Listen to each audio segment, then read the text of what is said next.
growing food is so rewarding. It's like just amazing when you come out and you realize how things have transformed. So our beautiful corn is getting corn ears, which we grew from seed. So it's amazing to see it, and all of the sunflowers that we planted in the calendula. Everything is growing, and it's crazy when, of course, you know it's going to make corn, but when you see it happening and realize that's food. And when your little one is over there trying to garden, and that's what she's playing like, it's rewarding because she knows about food. She knows about growing food, where it comes from. And a lot of adults don't even know very much about growing their food these days. And then we have calendula for our tea coming up. And yes, we have weeds, and then it's like an Easter egg hunt. We go looking for zucchini, and even a few zucchini plants is like enough to have huge harvests for a family. And the blossoms are food also, which are considered delicacy. So, you know, it's exciting, and it's crazy how much grows on a few zucchini plants and how big and abundant they are. We have dill growing, and it's so beautiful. It smells like pickles.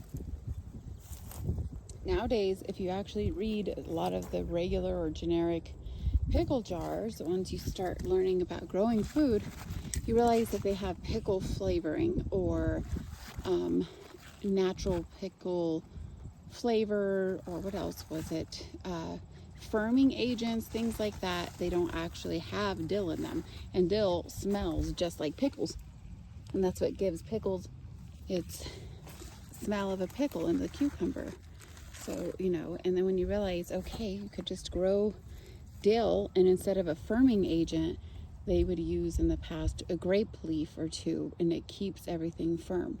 So, you know, it's just so amazing how much you could utilize nature. And, you know, we planted the seeds, and yes, the weeds have overtaken things, but all of this is still growing, and we have plenty of dill. And dill is so expensive. Herbs are so expensive right now. And you could dry things and save them for later. So I have to go zucchini hunting to see all the zucchini that is growing. We have a couple different kinds. And honestly, it's sad, but I haven't put as much effort this year as I should have into this, and it's still just amazing and growing. So even if you have a small amount of room, you could create so much abundance in a small amount of room. All of this zucchinis, like this is way more zucchini than we could even need. And you can use zucchini for everything. You can make zucchini pickles. You could use it and make zucchini noodles. Like, it's a substitute for so many things. And there is zucchini right there.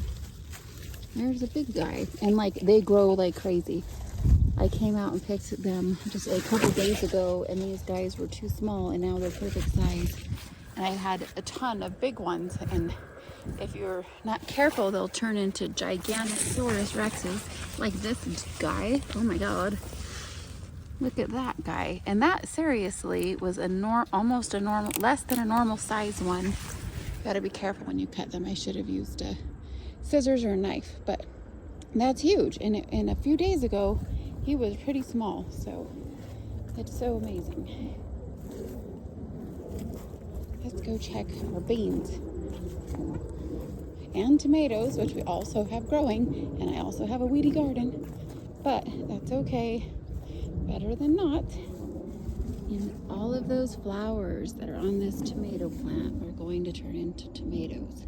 So it's just like a miracle. And all of these are beans. Wow.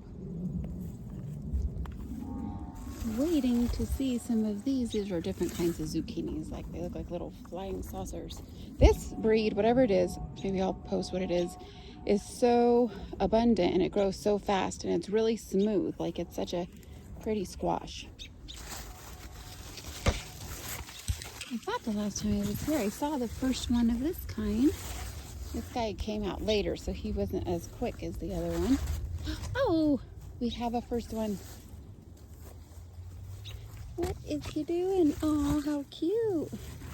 I think that's how big it's supposed to be, if I'm right. Yeah, the flower fell off. Okay, what do we do with this guy? I'm gonna cut it. I don't want to mess it up. That is so cool.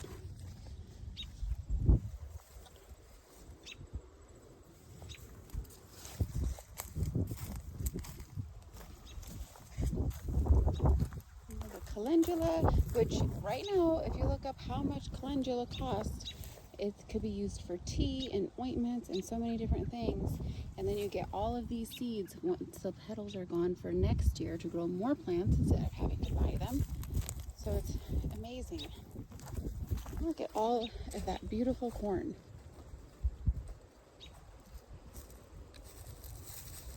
Look at this little gardener. What are you making? Okay. Oh, and then these are going to be scarlet beans, which is a bean you don't really find in the grocery store. But the plant is so beautiful, and it hasn't opened yet, but it really brings hummingbirds. But the beans are huge. They're like 3 times bigger than normal pinto beans, and you could make them like a dried bean. And so it's really amazing. I'll have to show you when that comes out later after they're dried. They're dry beans. You could probably eat it as a green bean, but it's huge.